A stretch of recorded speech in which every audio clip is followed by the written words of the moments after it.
بسم اللہ الرحمن الرحیم، سیرت النبی صلی اللہ علیہ وسلم، درس نمبر 53، غزوہ تبوک۔ آج کے درس میں 4 باتیں ذکر کرنی ہیں۔ نمبر 1، تبوک مقام کا ذکر۔ نمبر 2، غزوہ تبوک کے اسباب۔ نمبر 3، مدینے میں مسلمانوں کی کیفیت۔ اور نمبر 4، منافقین کا اس موقع پر کردار۔ تبوک مدینہ منورہ اور شام کے درمیان ایک مقام ہے، ایک جگہ کا نام ہے جو مدینہ منورہ سے تقریباً 850 کلومیٹر دور ہے۔ یہ علاقہ رومیوں کے پاس تھا، عیسائی تھے، اور سن 9 ہجری میں یہ غزوہ پیش آیا۔ یہ غزوہ ایک ایسے وقت میں ہوا جب سخت قحط کے دن تھے اور وہاں تک ایک طویل سفر تھا، گرمی کا موسم تھا، سواریوں کی کمی تھی، کھانے پینے کی اشیاء میں مشکلات کا سامنا تھا، اور یہی وجہ ہے کہ اس غزوے کا ایک نام جیش العسرہ بھی ہے، یعنی تنگ دستی کا لشکر اسے کہا جاتا ہے۔ غزوہ تبوک کے اسباب۔ فتح مکہ کے بعد جزیرۃ العرب کے اندر اسلام کے خلاف سازشوں کا تقریباً خاتمہ ہی ہو گیا تھا۔ عرب پر نبی اکرم صلی اللہ علیہ وسلم اور مسلمان غالب آ گئے تھے، اور فتح مکہ کے بعد بہت سے لوگوں کے شکوک اور شبہات ان سب کا ازالہ ہو گیا، اور جوق در جوق لوگ اسلام میں داخل ہونے لگے۔ روم کے جو لوگ تھے یہ اس وقت ایک بہت بڑی طاقت سمجھی جاتی تھی، اور دنیا پر ان کی ایک فوجی قوت کی حیثیت تھی۔ غزوہ تبوک کا سبب سب سے پہلے تو نبی اکرم صلی اللہ علیہ وسلم کے سفیر حضرت حارث بن عمیر ازدی رضی اللہ تعالی عنہ جب رسول اللہ صلی اللہ علیہ وسلم نے انہیں بصرہ کے حاکم کے پاس پیغام دے کر بھیجا، تو وہاں کا جو سردار تھا شرحبیل بن عمرو غسانی، اس نے ان کو قتل کر دیا۔ تو سفیر کا قتل کرنا تو جرم تھا۔ نبی اکرم صلی اللہ علیہ وسلم نے اس وقت تو کچھ نہیں کہا۔ پھر اس کے بعد جب مسلمانوں نے مکہ فتح کر دیا تو قیصر روم ان تمام چیزوں کو دیکھ رہا تھا، اور اس نے سوچا کہ مسلمانوں کی قوت کو اگر اسی طریقے سے چھوڑا گیا تو یہ ایک عظیم اور ناقابل شکست صورت اختیار کر جائے گی، اور پھر ان کے ساتھ مقابلہ کرنا ہمارے لیے بھی مشکل ہو جائے گا، لہٰذا اس سے پہلے ان کو کچل دینا بہت زیادہ ضروری ہے۔ چنانچہ اس نے عرب کے اوپر حملہ کرنے کی منصوبہ بندی کی، اور عرب کا جو غسانی خاندان قیصر روم کے زیر اثر ملک شام پر حکومت کرتا تھا، وہ لوگ عیسائی تھے، تو قیصر روم نے انہیں اپنا اعلی کار بنانے کے لیے مدینے پر فوج کشی کرنے کا عزم کیا۔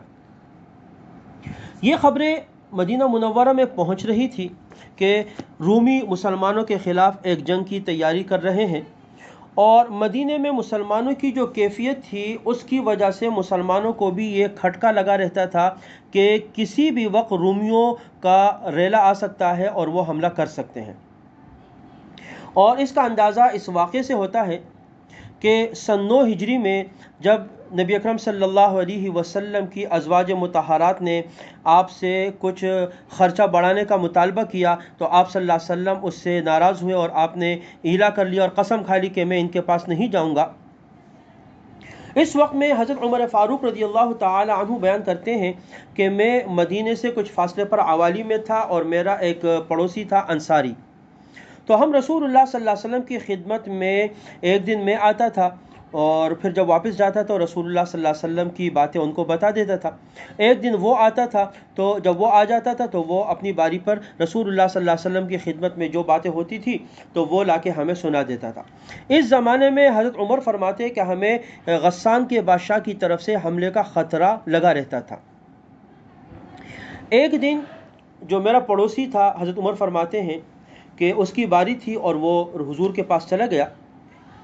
عشاء کے وقت واپس آ کر اس نے زور زور سے میرا دروازہ پیٹا اور کہا، عمر کیا سو گئے ہو؟ تو میں باہر آیا اور میں نے کہا کہ کیا کوئی بڑا حادثہ ہو گیا ہے؟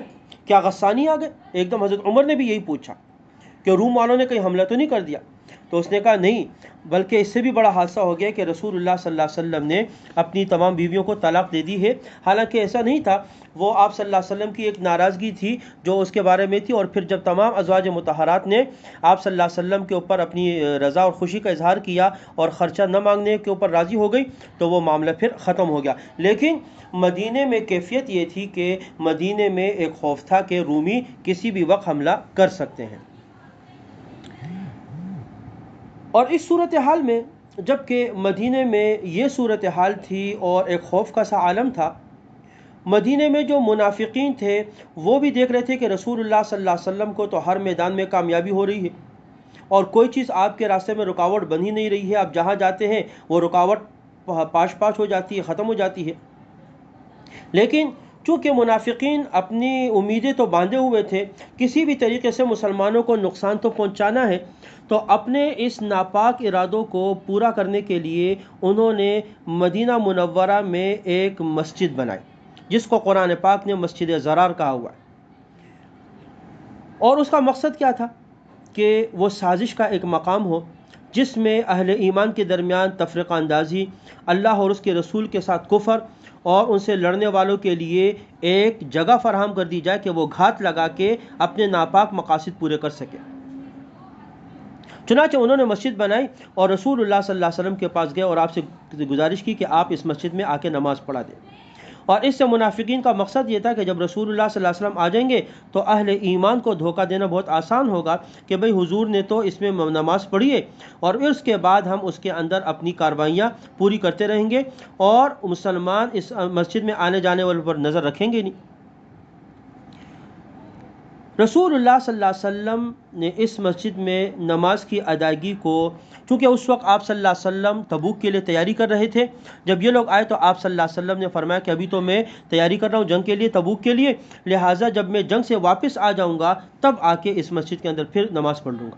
آپ نے اس وقت مؤخر کر دیا اور آپ تیاری میں مشغول ہو گئے۔ اس طرح منافقین اپنے اس مقصد میں کامیاب نہ ہو سکے، اور جب غزوہ تبوک سے رسول اللہ صلی اللہ علیہ وسلم واپس آئے پھر تو اللہ کی طرف سے حکم آیا کہ آپ اس مسجد کو گرا دیں، اور آپ صلی اللہ علیہ وسلم نے صحابہ کرام سے اس مسجد کو گرا دیا، ڈھا دیا اور بالکل ختم کر دیا، جو کہ مسلمانوں کے خلاف ایک سازش ہو رہی تھی۔ خیر، روم کے لوگ وہ اپنی تیاری کر رہے تھے۔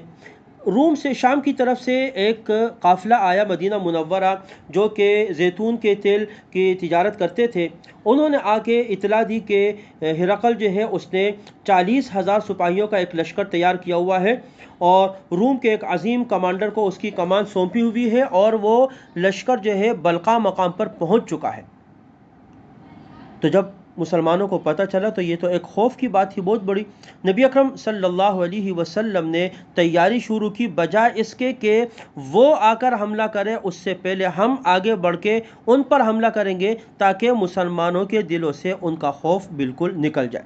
چنانچہ نبی اکرم صلی اللہ علیہ وسلم نے تیاری فرمائی، اور اس کے بعد غزوہ تبوک کا جو وقت تھا اور جو تیاری تھی انشاءاللہ اگلے درس میں اس کو ذکر کیا جائے گا۔ وآخر دعوانا ان الحمد للہ رب